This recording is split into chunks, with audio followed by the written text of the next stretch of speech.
Hub, and Spoke. Audio Collective.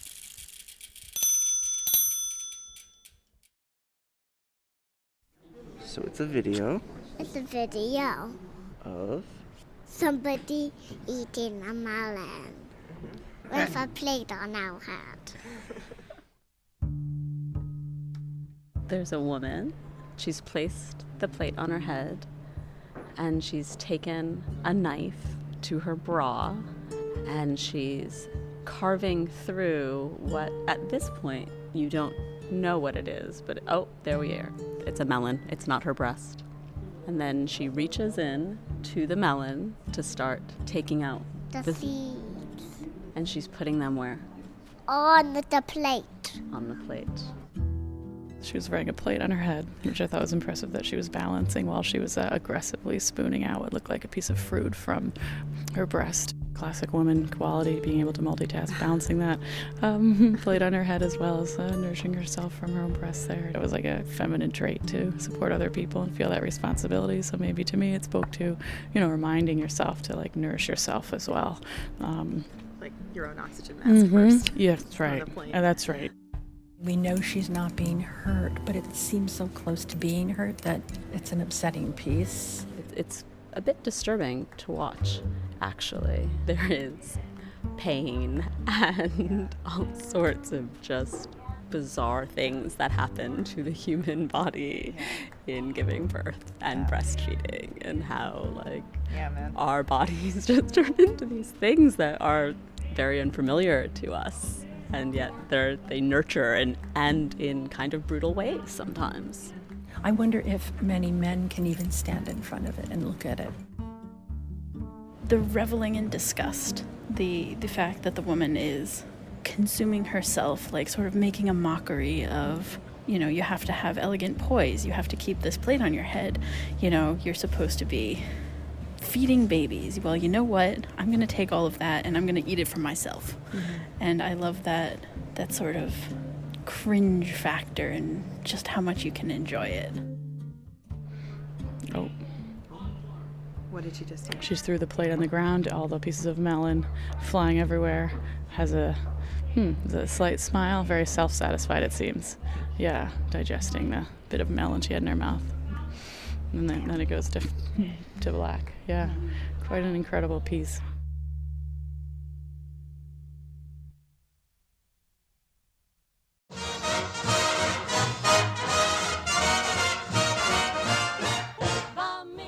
This is The Lonely Palette, the podcast that returns art history to the masses, one object at a time.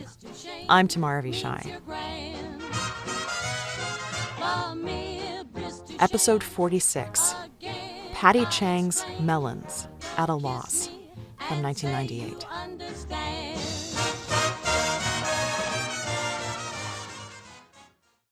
Oh, I tasted Ben's milk and Ross freaked out. I did not freak out. Why'd you freak out? Because it's breast milk. It's gross. My breast milk is gross. No, Carol, there's nothing wrong with it. I just don't think breast milk is for adults. Of course, the packaging does appeal to grown-ups. Ross, you were being silly. I've tried it. It's no big deal. Come on, just taste it. That would be no. It's natural. No. It doesn't taste bad.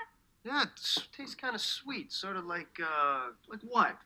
Cantaloupe juice. Exactly.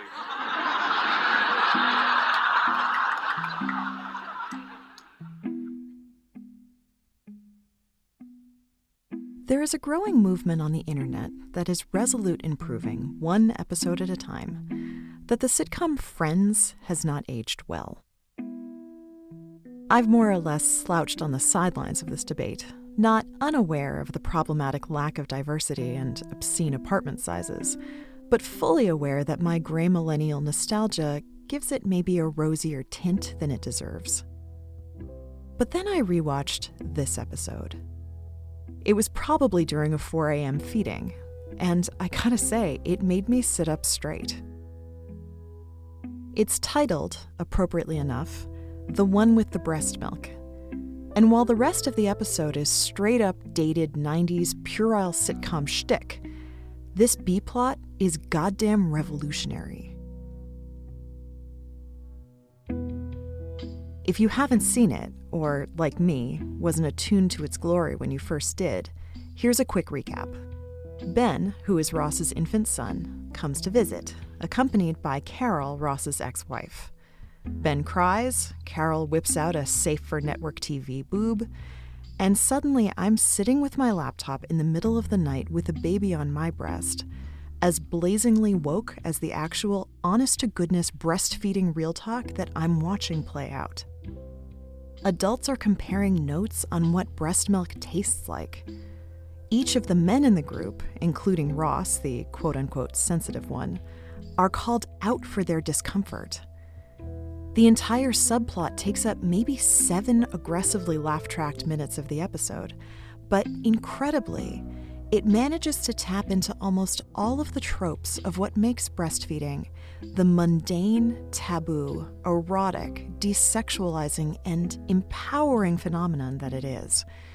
The way that breastfeeding both reinforces and subverts everything a breast is supposed to be. And what an incredibly hard concept this is for the uninitiated to be comfortable with. When you guys grow up, this is the most natural, beautiful thing in the world. Yeah, we know, but there's a baby sucking on it.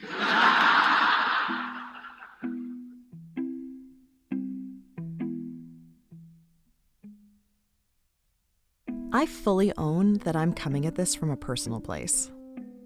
I breastfeed.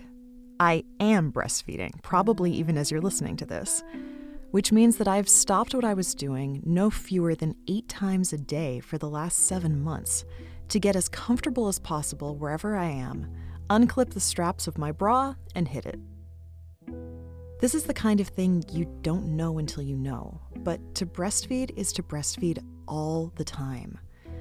I mean, think about how often you open a fridge door in a day. And so I've had a lot of time to see my own breasts as agents of nourishment for my child, to get so used to this idea that I can't actually remember a time when it was revelatory. And I don't expect this to be obvious to someone who hasn't experienced it, especially since my own acceptance of it happened really slowly. Parenthood, or more accurately, the sleep deprivation that accompanies parenting a baby, has a funny way of making you forget epiphanies. I mean, it's all a blur.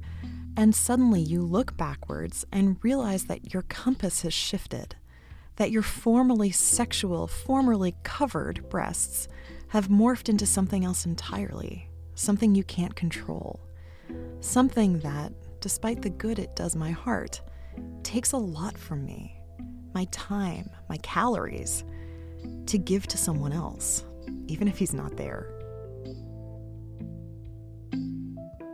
But even if I can't remember it, of course there was a time that this made me uncomfortable, at least a little bit. Despite the tender age at which we're introduced to breastfeeding, it takes a lot of life to get reacquainted, to get comfortable using your body in this way, to be comfortable seeing a woman's body in this way. But plenty of people don't want you to get too comfortable with it. And I don't mean the people whom I won't dignify here or ever, who tell you to put it away in public. I mean the many female artists who have tackled this subject by squarely embracing everything that makes a viewer uncomfortable with the idea that being a woman means being owned by someone else, being consumed, the object beholden to someone else's gaze, nourishing others until you're empty. You see this idea materialized over and over in the art of female performance artists in particular, Yoko Ono, Anna Mendieta, Marina Abramović, but rarely more pointedly and more graphically than in the art of Patty Chang.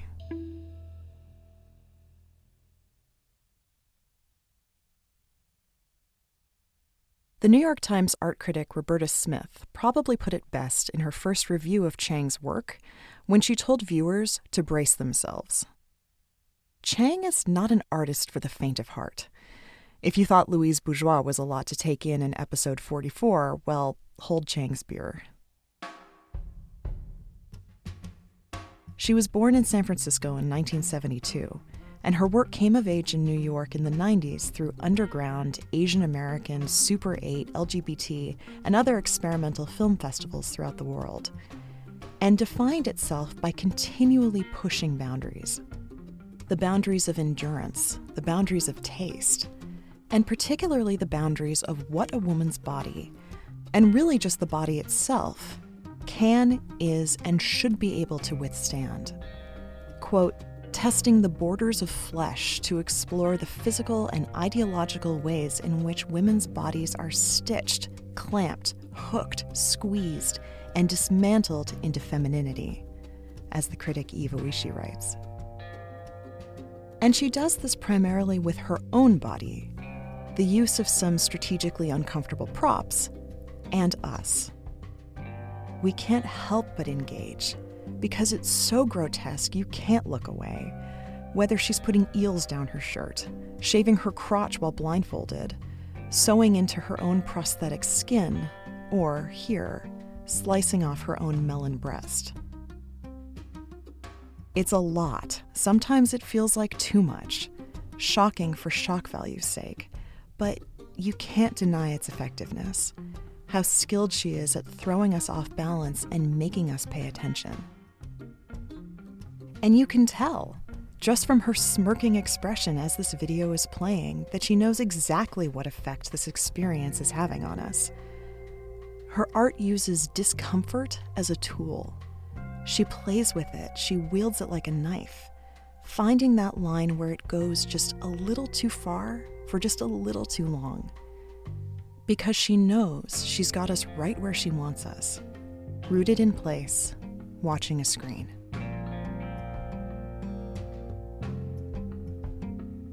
And let's talk about that screen. The experience of a video installation is different from almost every other art object because there's an actual sequenced narrative to follow.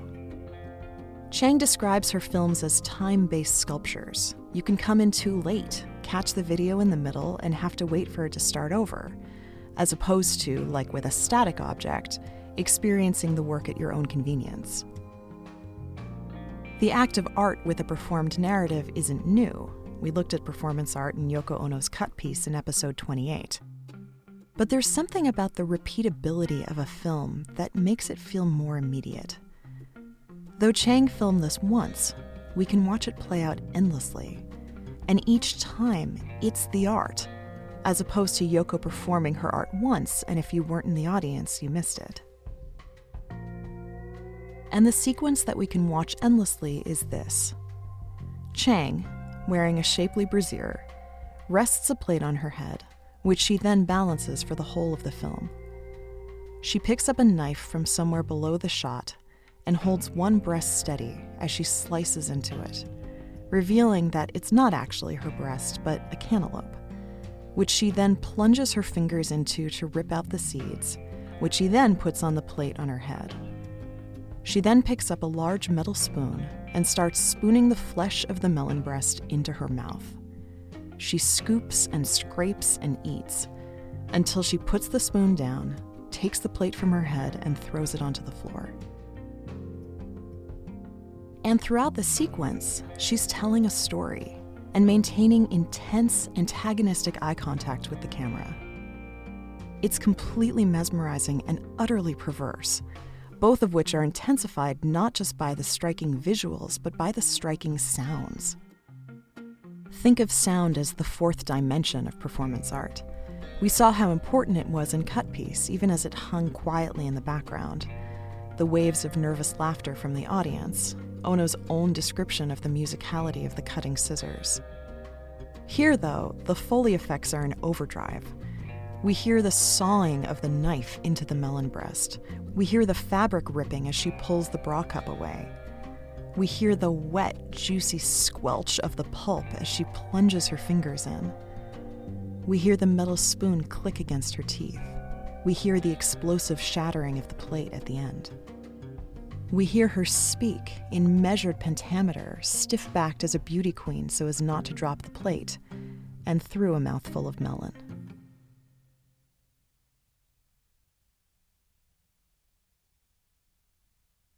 Yet, oddly enough, what actually seems to matter the least is the story she's telling.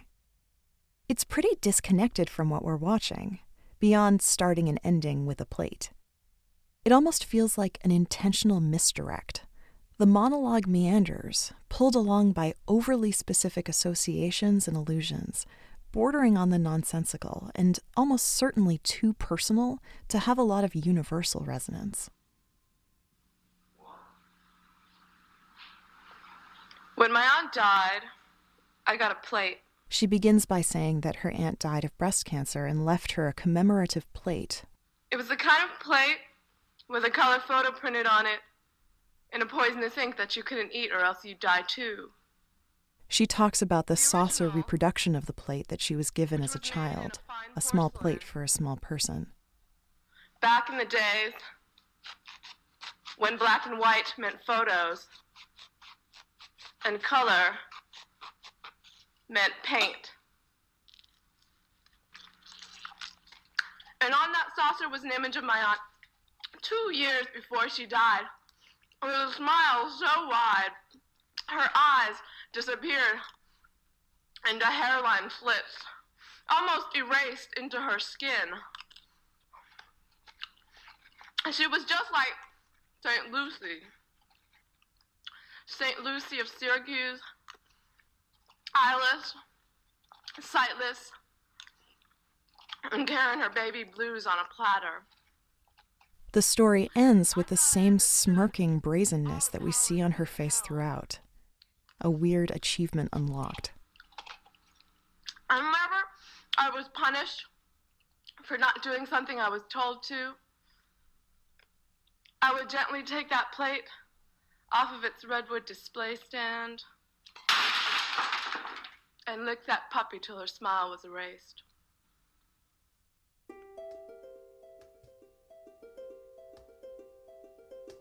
The overall through line of the story is evolving through its evocative and disarming imagery. The idea of a woman's smile equated to St. Lucy, the patron saint of eyes, of the blind, prayed to during illness, and the idea of Chinese customs, symbolized, we're meant to assume if we don't know any better, by the commemorative plate. But Chang has debunked any real meaning here in interviews. The story itself is made up, quote, to fill a lapse in emotional memory, end quote. Plenty of artistic narratives do this, attempt to articulate an intense emotional experience with a story, whether or not the story is technically true. Given the emotional weight, the story is, to quote Chief Bromden from One Flew Over the Cuckoo's Nest, quote, true even if it didn't happen. But it's a strategic artistic choice here. What Chang describes as, quote, the act of juggling too much text and imagery, in order to immerse the viewer in, quote, a third imagined narrative. In other words, to give you something so visually arresting and then intentionally distract you from it, but with something so convoluted that you find yourself more readily accepting of what you see, because, in spite of itself, it makes sense. Breasts are conflated with melons all the time. You know, jugs, tits, knockers, cue the wolf whistle. And breast milk's gentle sweetness is often likened to melon juice, as Carol's lover Susan helpfully suggested at the top. What we're seeing play out in this film, therefore, is not exactly subtle. In fact, it's completely direct. A breast is sustenance. And before that, from its first pubescent appearance onwards, a breast is an object that is so often sexualized by and for the benefit of an external gaze. And yet, again, so often, none of these many jobs that breasts take on seem to directly benefit the woman that they grow out of. So why is it so revolutionary for a woman to take back ownership, to nourish herself? And I should say that, despite Chang's literally feeding herself from her own figurative breast, she never actually mentions breastfeeding, either in the monologue or in her artist statement. So I again admit that this is largely my own personal projection onto this artwork. But she does talk about breast cancer. Remember that her aunt's death from cancer is the catalyst for the story. And this evokes similar language. If breasts are so crucial in defining a woman's sense of her own womanhood, why is it so easy to lose ownership over them? There are so many ways, she seems to be saying, that a woman can relinquish control of her own breasts. To the male gaze, to the hungry baby. They can even go rogue and try to kill you. And this brings us back to the idea of reclamation. If these melons are going to be consumed until they're gone, she's saying, it's going to be by me. Chang has often explored the concept of self-nourishment, questioning how much, if any, self-nourishment is permitted for women before it becomes self-absorption, even self-destruction. Her piece Fountain, not unironically sharing a name with Marcel Duchamp's famously subversive urinal from episode 17, is a film of Chang on her knees, lapping water off a mirror, quote, like a self-devouring narcissist, in the words, again, of the critic Roberta Smith. Like with Melons, she's wrestling with the idea of women having permission to drink themselves in the same way that they're devoured externally. But even as she's giving herself this permission, the question then becomes, to what end? The melon is still eaten. The water is still drunk. When we looked at Louise Bourgeois, it was Chang herself who equated Bourgeois' work to a sea cucumber, who empties itself with the goal of regeneration as something more resilient. But here, the vessel seems emptied without any promise of a refill. The snake has consumed itself into nothingness. The only redemption is the fact that, as we've said, she is the one doing the devouring, the consuming, upending all the societal expectations of womanhood by replacing erotic selflessness with unapologetic, gluttonous cannibalism, leaving nothing behind but a smirk.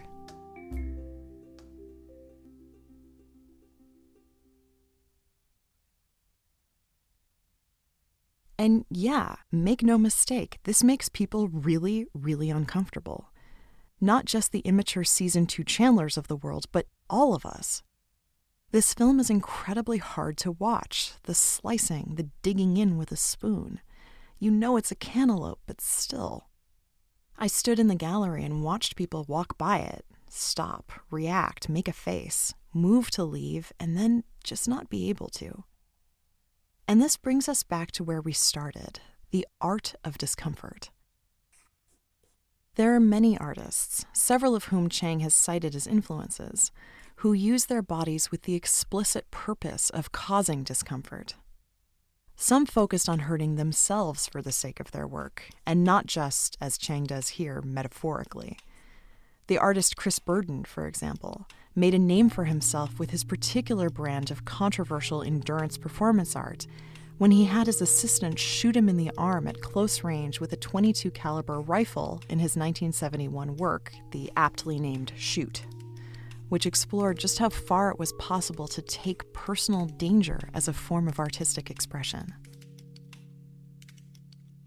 Meanwhile, plenty of artists focus primarily on making other people uncomfortable, like we see in almost all of the art of Vito Acconci, a New York performance artist who used, in his words, existential unease the same way that Monet, used paint. He was known for Following Piece from 1969, where he followed random people around New York for as long as he could, and in his most famous work, Seedbed from 1972, where he lay under a ramp in a gallery, masturbating audibly as visitors walked over him. And then some artists do both, creating discomfort for both their audiences and themselves.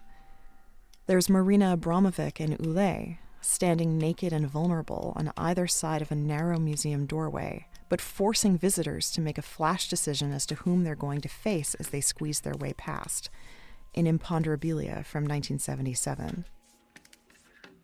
And then, of course, there's Yoko Ono, sitting on a stage, inviting her uneasy audience members to cut her clothes off. And while Patty Chang doesn't make her audience complicit in the same way, she does force us to watch what she's doing to herself. Discomfort is the medium, how she both takes and takes back ownership of our gaze and makes us confront the message, even if it's incredibly hard to watch, and even if the real thrust of her message doesn't come from her actual words. It's a message that everyone needs to hear, every gender, whether you have breasts or not. It's a message primarily of empowerment, even if it comes at a loss.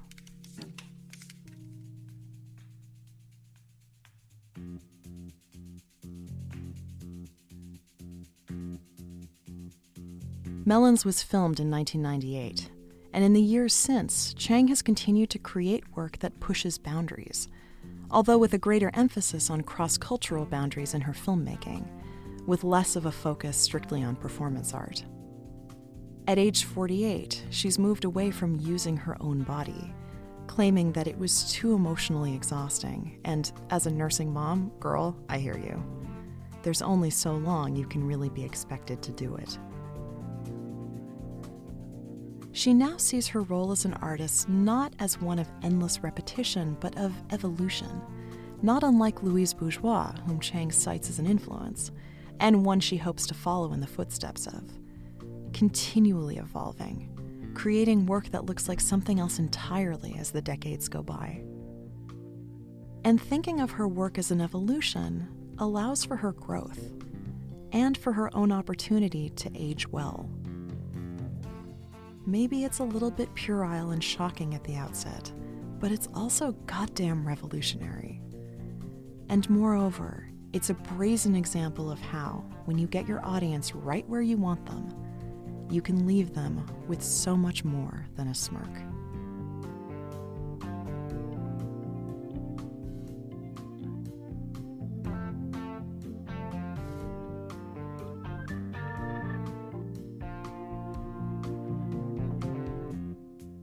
Special thanks to Nick Roberts, Ashley Blymus, Evan Blanche, and the intrepid museum goers at the Museum of Fine Arts Boston. For more information, past episodes, and all the images, head on over to thelonelypalette.com, and you can follow us on Twitter @LonelyPalette, on Instagram @TheLonelyPalette, like us on Facebook, and support the show on Patreon at patreon.com/LonelyPalette. The Lonely Palette is a proud founding member of Hub and Spoke Audio Collective, and you can find more idea-driven podcasts just like this at hubspokeaudio.org.